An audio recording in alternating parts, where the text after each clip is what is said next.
hey, contract negotiations is coming up, and if you want to continue on, you feel like this is beneficial for you, and you want to keep growing and negotiate some different terms, let's talk about what those terms are and what it would mean to continue on in this journey together, and what does that look like, and can we both agree, and do we, right? And really what I was advocating for is communication. Right. But I was advocating for building communication into the structure or the institution of marriage in ways that it's not, until we get to the table, and now we're bargaining about the things, but it was never about the things.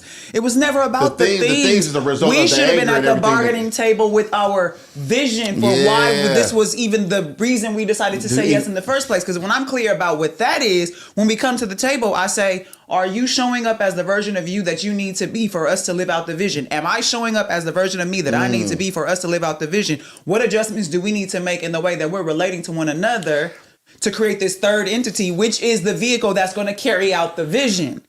So that's what we're needed to do. Because every other partnership, no, you good. No, every other partnership in life has a deal with a contract of some sort, and there's a agreement that we make under. We're working together under the guise of this, correct. And we also have what this will produce. Correct. What we see for ourselves in the future. I know we have projections in your business plan. Where are we going to be in 5 years? For sure. And you also going to be our revenue, whatever the things are. What's the word I'm looking for when somebody messes up? It's like a clause. We got clauses also in those contracts. Also, that if something comes up short, we need to do something about this. Mm-hmm. And a lot of people, because if we're getting real, because this is another piece I like to teach people, the history of marriage. Relatable. Yeah. So here we go. Relatable. Let's get real relatable today, because now there's this conversation. There are a lot of folks who are like, marriage is a business contract. And people are like, no, it's not. And here's the thing about it.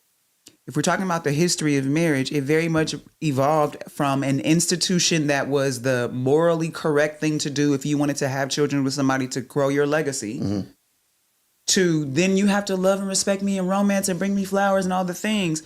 And we've tried to make the experience that we desire be the purpose for the institution, and it's not. It's not. We can desire an experience, but that's not the purpose for the institution. And until we get back to making decisions based on the purpose of the institution, and then along the way build in the desires that we want to experience along the way, now we're to use the word, marrying the two things. Right. But when you try to make the experience you desire to have to be the reason why you got this is where you fall apart. Because as soon as you're not having the desire, the foundation crumbles. I have to be able to say, the reason why this institution exists is this. So I'm choosing to go on this journey, committed to being the person I need to be to uphold the agreement I have with you, going back to what you were saying earlier about this is an agreement. I'm committed to being the version of me I need to be to uphold this agreement that we made, because we're both working towards this vision. And that's the purpose of the institution of marriage. And has your vision changed? Now, before we even get to that, because that's a whole nother. But let's finish this thought, because I think that's going to be the foundation for that conversation.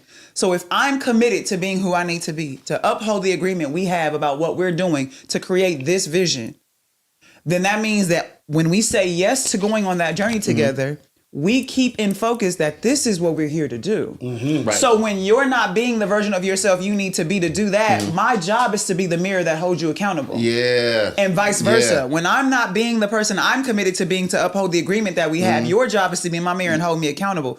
That's what the institution is supposed to be for. Now, the fun we have along the way, that's for us. Yeah. Yeah. For sure. But when you're living in that level of alignment and you're connected to somebody in that way, and you access that level of liberation inside of yourself, because now you know you got somebody who got you and wants the best for you and is going to show you your blind spots and the spots that you couldn't see on your own. When you got that, we out here. Right. We winning. But we out here. This is hella fun. You've made that your purpose. You've made the feeling, the looks, and all the you've stuff. Made your feelings more important than your future.